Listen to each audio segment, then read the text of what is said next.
દુખી હોય અહીંયા હોય, સુખી હોય માતાજીને માનતો ના હોય, માતાજીને માનતો ના હોય, દુખી હોય દરેક માતાજીને માનતો હોય. નાનામાંથી નાની કોઈક રસ્તામાં ડેરી એ મળે ને, નાની આટલી ડેરી, તો એ ડેરી એ પાછું બેહીન માફી માગ, બે વાત કર અને પોતે નાનો બનીને કગર વગરના કાલા વાલા કરતો હોય.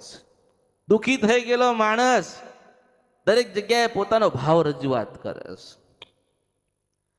અમે દુખી થઈ ગયા, અમે બરબાદ થઈ ગયા, નોકરી ગતી રહી, દીકરાના છૂટાછેડા થઈ ગયા, દીકરાના લગ્ન થતા નથી, દીકરી દુખી છે, અમે બધા દેવાદાર થઈ ગયા. આ પ્રશ્ન લઈને માણસ બધે જ ફર કરે. કોઈ દાડો તમારા ગામડે તમારો મઠ હોય ત્યાં આવી વાત કરી? ત્યાં વાત કરો, ત્યાં જવાબ આપશે કે મારી ભક્તિ કર અને તમે સુખી થશો. કોઈ પ્રયત્ન કરતું નથી. મેં તો શરૂઆતથી જ કીધું કે તમારા ગામડે તમારું ઘર હોય ને, મંદિર નહીં, મઠ નહીં, કોઈ દીવો ના થતો હોય તો કઈ નહીં, પણ તમારા ગામડે તમારા પૂર્વજોનું ઘર હોય ને, એમાં કુળદેવીના નામનો દીવો કરજો કરજો કરજો કરજો કરજો.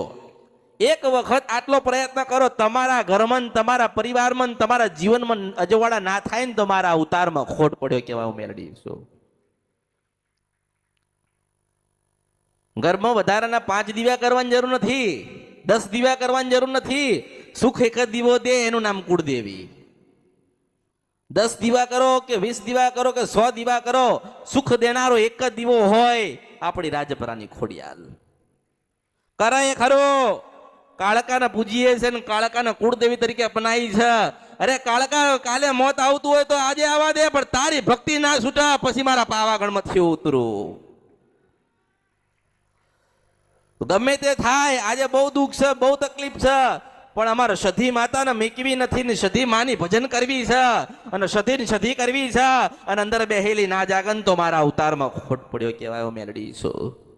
કેટલું સમજાવું છું ને સમજી જાઓ. આ દુનિયામાં કળિયુગમાં કોઈ કોઈનો નથી. સમય આવશે એટલે દીકરો મા બાપને ને મા બાપ દીકરાને મૂકીને પરમાત્માના ઘેર જશે. હારી રૂડી રૂપાળી વહુ છે ને સમય આવશે તારે મૂકીને પરમાત્માના ઘેર જવાનું છે. અને પરમાત્માના ઘેર જતા જતા જતા આપણી ખોડિયાલ કાળકા સધી કે બુટ બલાટ કે બેચેરાના રાજી